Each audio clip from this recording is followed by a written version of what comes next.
Olá, chamada global de 16 de agosto de 2024. As negociações em Doha, onde Estados Unidos, Catar e Egito tentam mediar um cessar-fogo entre Israel e Hamas, está enfrentando grandes desafios, com o Hamas acusando Israel de adicionar novas condições e, por causa disso, ficando relutante em continuar as negociações. Sem um cessar-fogo, o Irã pode atacar Israel, resultando em uma escalada que pode afetar o preço do petróleo e, assim, as decisões de política monetária nos Estados Unidos e no Brasil, afetando as finanças da população. Também há a questão do mistério das explosões dos gasodutos Nord Stream, com novos suspeitos identificados, e um caso de traição envolvendo uma cidadã russo-americana na Rússia que doou $51,80 para uma organização de caridade de Nova York. Há também uma nova emergência de saúde pública com o vírus Mpox ou a varíola do macaco, tendo sido declarada pela Organização Mundial da Saúde. Vamos lá então. Mediadores dos Estados Unidos, Catar e Egito renovaram as negociações para um cessar-fogo e a libertação de reféns entre Israel e Hamas em Doha, Catar, ontem, na quinta-feira. Israel enviou para essas conversas o chefe do Mossad, David Barnea, o chefe do Shin Bet Ronen Bar e o major-general Nitzan Alon. No entanto, o que chamou a atenção foi a ausência de uma delegação do Hamas, que está acusando Israel de adicionar novas condições a uma proposta anterior que já tinha apoio internacional e a qual tanto Israel quanto o Hamas já haviam concordado.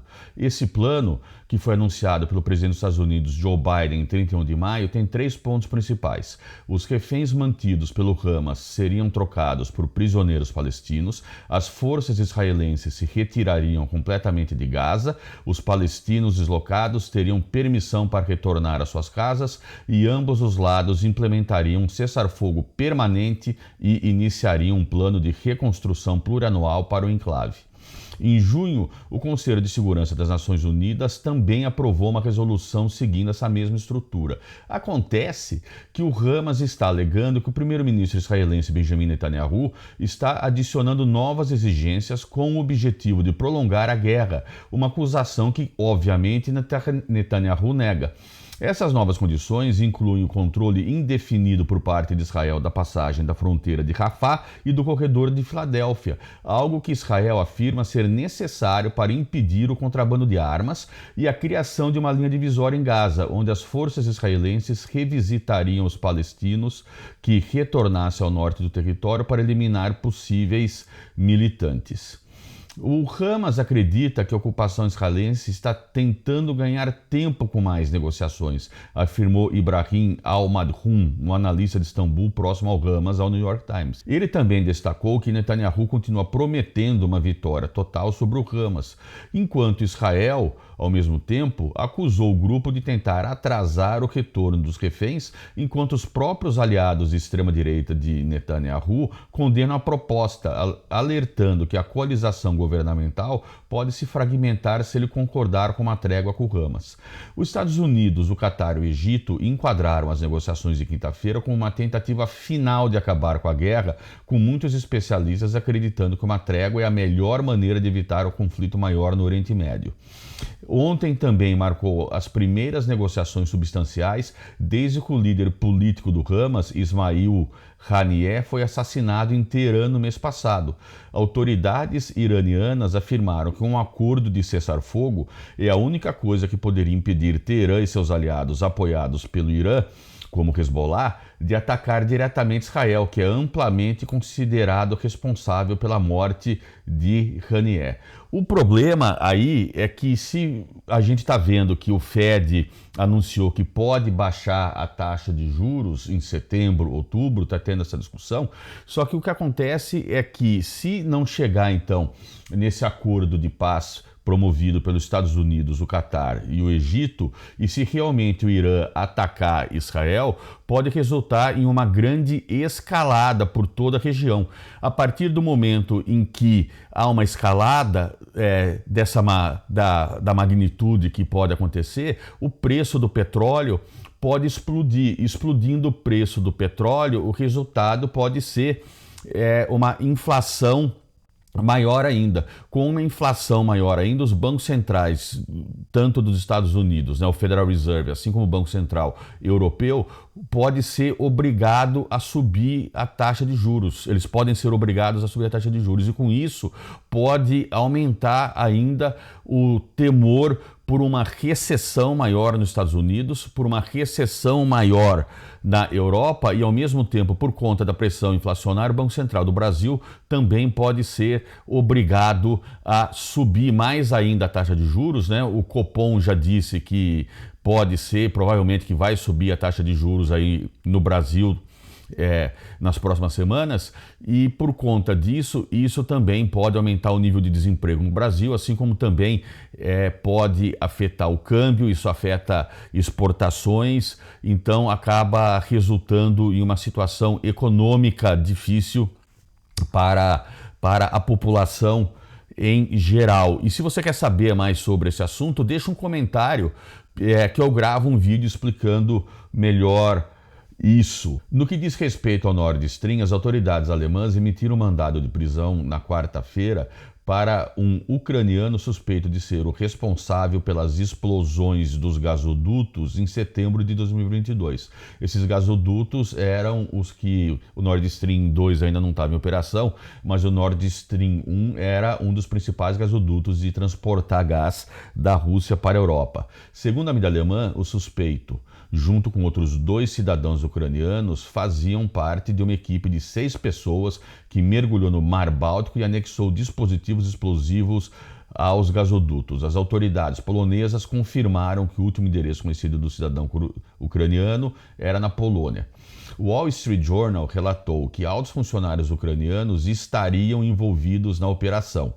Toda a operação nasceu de uma noite de bebedeira e da determinação férrea de um punhado de pessoas que tiveram a coragem de arriscar suas vidas por seu país, afirmou um oficial envolvido na trama.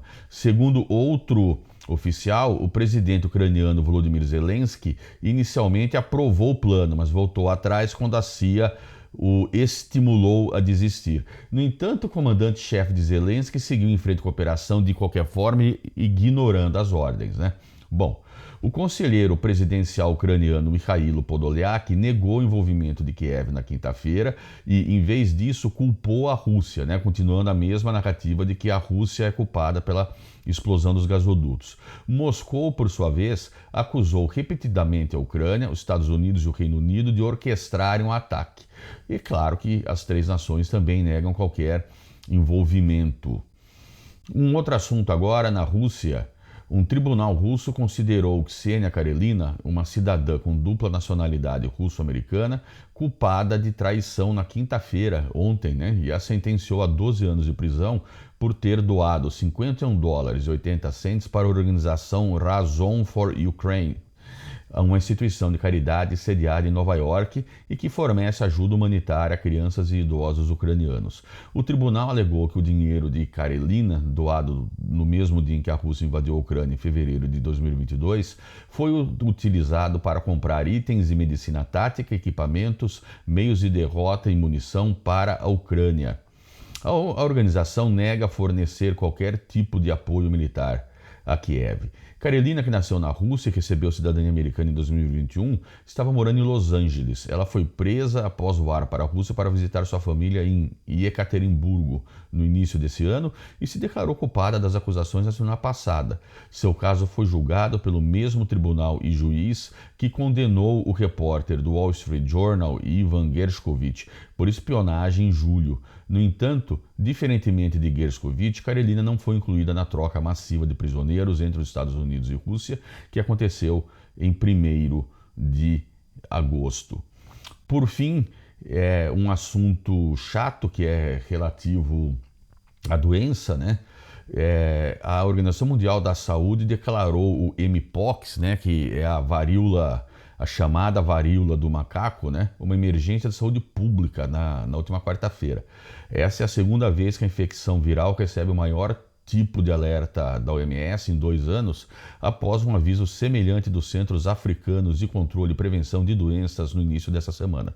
O último grande surto, que ocorreu em julho de 2022, afetou quase 100 mil pessoas, principalmente homens homossexuais e bissexuais, em 116 países, resultando na morte de cerca de 200 pessoas.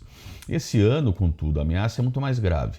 Somente na República Democrática do Congo, mais de 1.100 mortes foram registradas registradas desde janeiro de 2023, principalmente entre crianças. O surto se espalhou por 13 países africanos e uma segunda cepa foi detectada, uma cepa que é mais forte, que é mais virulenta, né, que mais perigosa, com a possibilidade de transmissão sexual. Em 2022, a mesma Organização Mundial da Saúde apelou por 34 milhões de dólares para combater o vírus. Porém, a falta de financiamento externo e o acesso limitado à vacina da Mpox na África dificultaram os esforços para combater a doença. O Congo, por exemplo, ainda não recebeu nenhuma das 4 milhões de doses da vacina que solicitou. Bom, por hoje é isso. Fica aqui o meu abraço. Tchau, tchau.